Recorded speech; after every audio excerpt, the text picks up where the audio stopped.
is Championship Sunday at the New York Open. Noah, we've got some great tennis in store. One last time, let's get right to the highlights.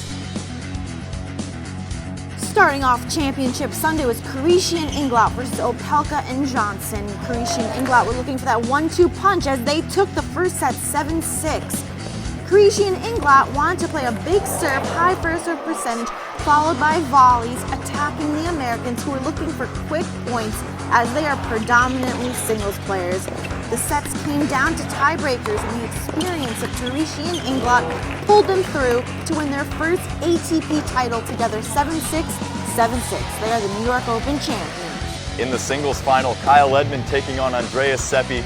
Both of these guys playing a very even match at 5-5 in the first, but Edmund just a touch better. He blasts 6 aces in the set to 0 double faults and wins the first 7-5. Seppi, playing injured in the second, couldn't keep pace with Edmund, who won 94, yes, 94% of his first serve points. There he is putting away Seppi with the big forehand, and the 2018 Australian Open semi-finalist goes on to take his second career title and his first New York Open, 7-5, 6-1.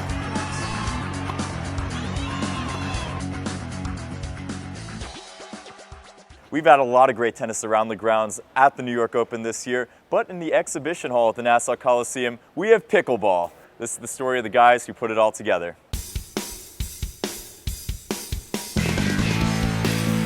So we tried to create a huge event for pickleball players in New York and the tri-state area. We have like 250 people playing and 60 volunteers.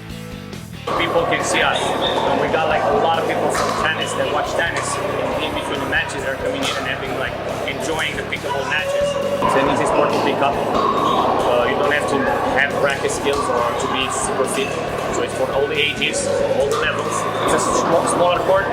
Doesn't require too much movement. It's easy to connect because the court is small, and the paddles and balls are made to make it easy. But believe me, it's for everybody. Everybody can play. Pickleball, tennis, the legendary black courts.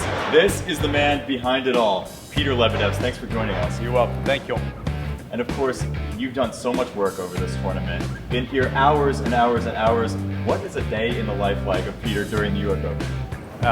During the New York Open, it's you start early. We have our staff meeting, we have our planning. So it probably starts about 6 o'clock in the morning, whether there's something going on in the courts. Players need something, so it starts about 6.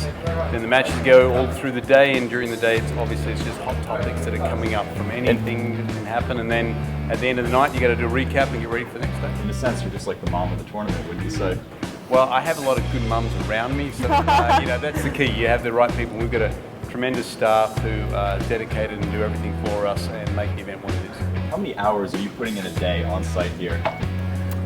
Look, it's probably 18 to 20 hours a day that the team's here. I mean, because it's... When are you sleeping? Well, there's this week it'll be tomorrow. So obviously today's Championship Sunday. What is the most rewarding thing looking back in the week as a tournament director? Oh, look, seeing what we saw today, the crowd out there, the best crowd we've ever had at our New York Open, them cheering, seeing how excited, Qureshi was so excited when he won the doubles, he kissed the court. That's sort of one of those moments. Gives you chills. Exactly, it does. And then we get, number one with a tweener shot from Tennis Sangren early in the week, makes it number 1 on ESPN. Sort of those things are just, that's what you look back at, that's kind of cool. It just really feels like the Long Island community just really appreciates this tournament. I mean, I feel like we really understand what's going on in the tennis game. I mean, they're educated tennis fans out here a lot of the time, so it's good for us. And each year we built on our fans as we get more of the world knows about us out here on Long Island, and we get a lot of interaction with all the clubs and the facilities and those sorts of things. So we're excited about how it's growing. It's each year ever since we started in 2018, every year's been more better. There you have it. That was tournament director Peter Lebedevs. This was the New York Open from the Black Courts. We are Courtside Buzz. For one last time, we'll see you at our next tournament. See you guys next time here at Courtside Buzz.